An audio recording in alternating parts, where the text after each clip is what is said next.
Yo guys, it's Aiden here. I know I haven't posted again in a while, but since yesterday, or when you ever see this video, this past Sunday, there was the third official Isle of Man locals, which is finally starting to happen now, and I'm really happy and excited about it.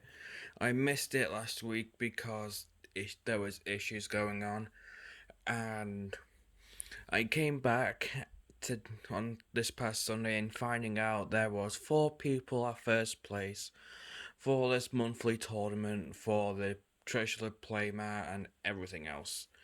So I decided like, okay, it's either going to be my beloved hero deck, which I love to pieces, that I'm most comfortable with, or I'm gonna try and push my evil eyes.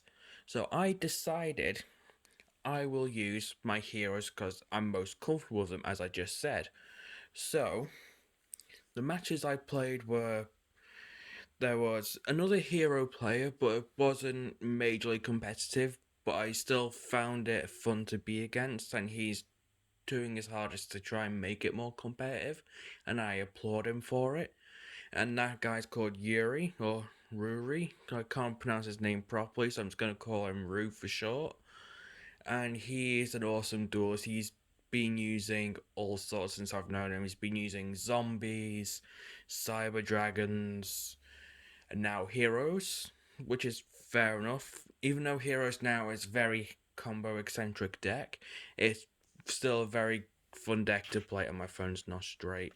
I don't like it when it's not straight, but still, I am very happy that he's evolving in dueling as well, just like everybody else who I faced today, where I was facing a Toon player, which surprisingly I 2-0'd, I'm pretty sure. And in those two games, he didn't get a single Toon Kingdom or Toon World to help him protect his stuff, which I found highly entertaining, but he made me think because he brought out Toon Buster Soldier twice, and I had to think around it, and I did bring both Plasma and Malicious Bane, but not in the same game, I think, in any of the games, but separate ones. If I brought them both out, I don't remember. I'm sure he can tell me if he remembers too. And he's called Michael. He's a grade 2 player. I liked facing him. Then there was Pure Invoked from my friend John, and I knew instantly soon as I was told what deck he's using. I know heroes struggle against that very quickly. And the first match with him was he 2-0'd me, and I wasn't very happy with it because in the first week when I was there, I was undefeated. I was using my Evil Eyes, which was we were doing pre-ban list because the ban list wasn't in effect till that Monday, and I got lucky. I didn't face him because he didn't have invokes then, but he kind of had a variant of Dragon Link, and apparently stuff was going on as well. But still, let's get on with my joint first place Toon deck, and I think I was first place in total today. But it was officially announced after the tournament that me and my friend Michael are joined first. Like, okay, so next week for the playmat is going to be very interesting to see how it's going to go. And let's go on with the profile. So, as you can see, there is Stratos on top, and I run 2 copies of Stratos instead of 3. For me personally, Stratos being in the deck is completely fine for my build, for how I play it. And the deck is 43, not 42. I thought I narrowed it down to 42 ready for the tournament yesterday, but I didn't. I left my second Honest Neos in when I shouldn't have. But it still managed to crack me top first with Michael. Then 2 Shadow Mist, and then my 2 Honest Neos. Then my one I was for the Elemental Heroes is Solid Soldier and Liquid Soldier. I haven't had Solid Soldier in for a long time because I found it annoying. But when I'm coming to think of it, I'm being competitive, I need him in. So, say if I've had Solid Soldier, Stratos, and say a Ferris in hand, or malicious himself. If it doesn't get interrupted on either effect to special, Stratos from hand from Solid Soldier's normal summon, I can add in the Ferris or Malicious to do more combos off, and it's really handy. And I now regret taking him out because Solid Soldier is a strong boy. He's pretty much a Goblinberg on normal summon, and he can special summon a hero from Graven defense when you fusion summon him with a spell card and while he's on the field. Then for the Destiny heroes, the Rip for 2 Malicious. In my Pure Invoked match, in my second game in the second match, I think I drew both of them. I was like, oh god, no, this is worse. And that's the nightmare when you draw both copies of Malicious into your hand. Is like, why? You can't combo off. It's very tricky to combo with having to, but I somehow managed it. But I can't remember how I did it, but I did it. And I found it really interesting. Then Plasma. I did bring Plasma in matches when I needed to with the tunes, and I can't remember who else I was playing. I posted in the Why Go Hero Duelists. I'm sure as soon as I remember what it is, I'll post it in description as well with the matches and how it went. And overall, it was an awesome tournament. I was very happy with everybody. Everybody's evolving, and it's just great, and that's how I like it. And it also makes it more interesting and fun for the whole game, and I'm sure everybody can agree with me on that one. Then for the Vision Hero package, obviously you have to run 3 Ferris, 2 Increase, and 2 Vion. It's the standard package. There has been times where I thought, oh, knock it down, one each of the Vion and Increase. But if you draw one of them, it's like, okay, this is not going to go very well. So 3-2-2 is a must for the hero deck at this point. So even through online testing, I've always either drew an Increase into my hand or a Vion, and Vion's like, okay, I still got another one in the deck, so it's completely fine. Unless I draw it if I'm going first, and I was like, okay, this is not going to work because it's difficult and it's annoying. And then for the evil heroes, I do play the Sinister Necrom and Malicious Edge combo. And that's only because I took out Fusion Destiny, and I know there's always debate about if you should run that card or not. But for my build, I chose not to because I found it very lock heavy, only in darks. Even though the deck is mostly dark anyway, but you don't run any dark evil heroes other than Necrom himself, and it's very annoying. So I decided to take Fusion Destiny out because of that reason. Unless you're completely fine being locked into only darks for the rest of the turn, that's completely fine.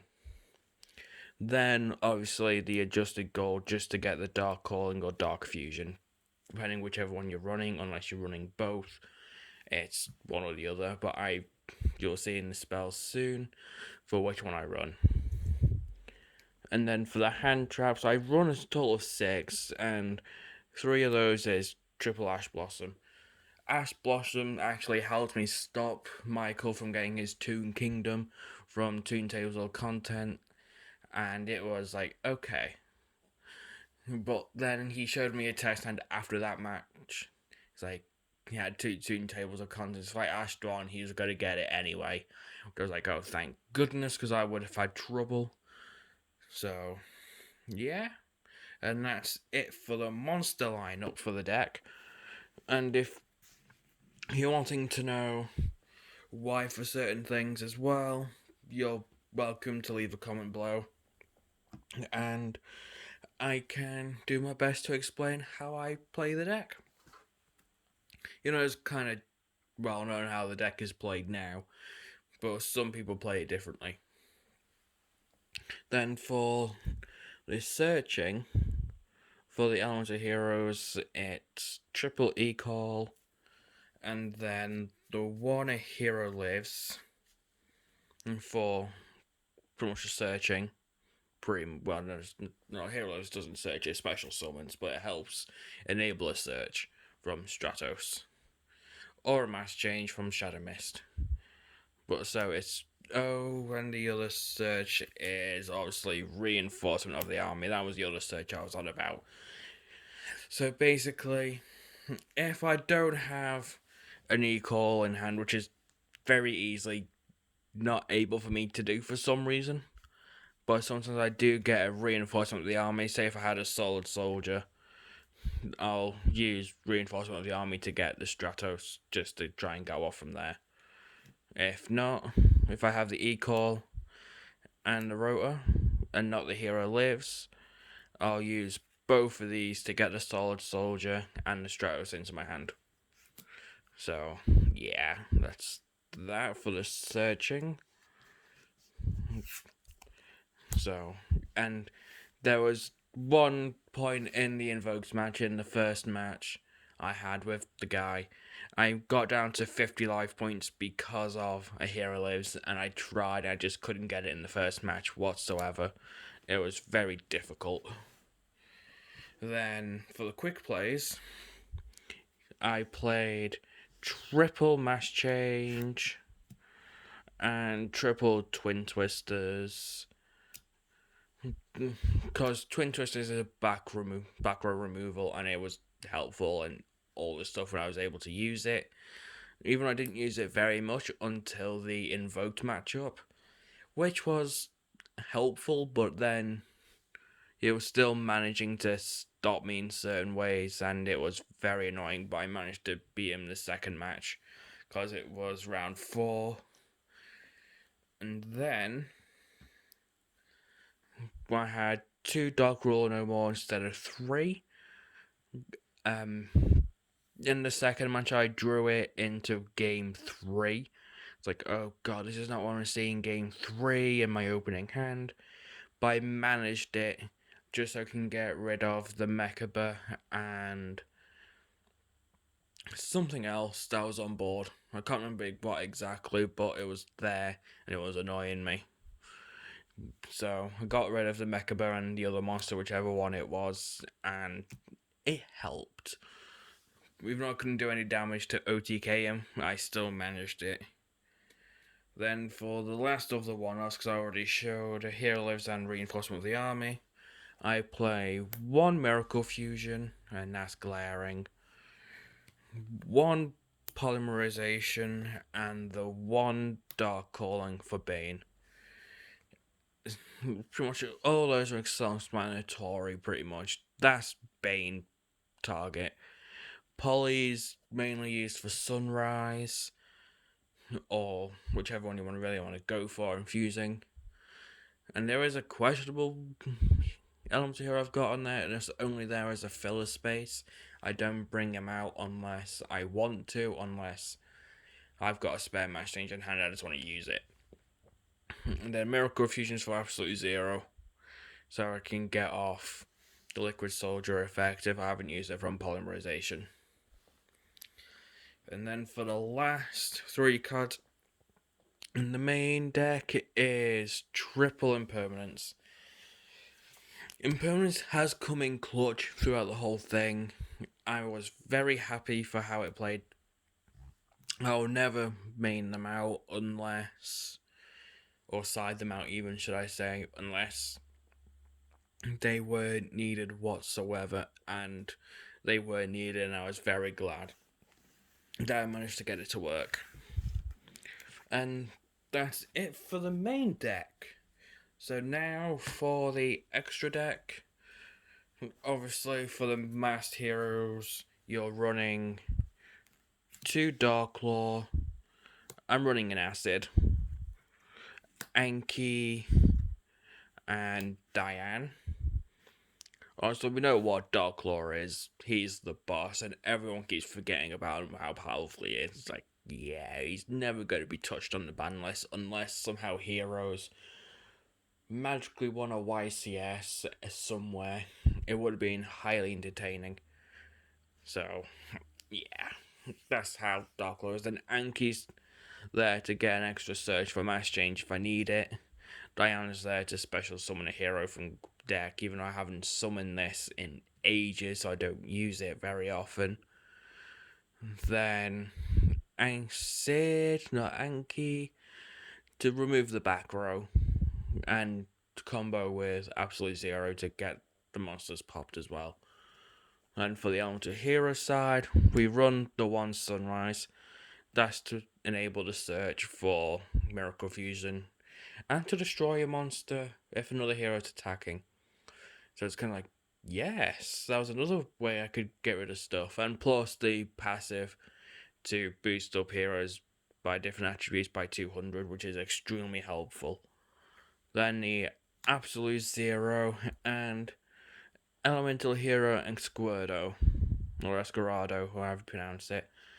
This is the filler spot, because I can't figure out anything else, because I don't run Super Poly or anything else like that in the deck, because I'm trying to keep it mainly hero-based.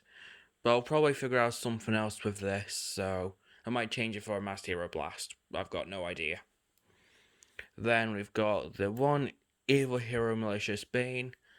This guy came in clutch towards the invoked player so many times. I changed it to defense, and he couldn't get over it. He could target it, but he couldn't get destroyed with card effects. He tried to ogre it, but we explained it so many times that he couldn't do it because you can't be destroyed by card effects.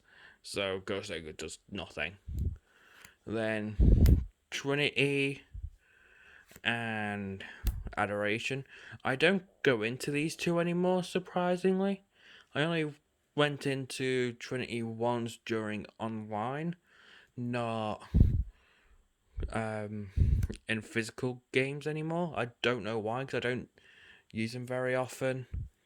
Then for the links, we use 2 Cross Crusader, the 1 Wonder Driver, which I'm contemplating on taking out to change it for something, but I'm still not sure what that is.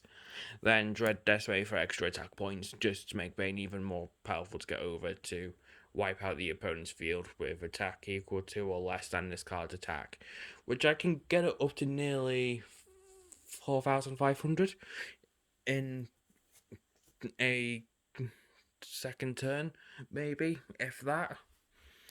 And for the side, it's pretty much a generic side, because I knew how invokes were. I had it just in case. Triple dimensional barrier. I have 3 evenly matches.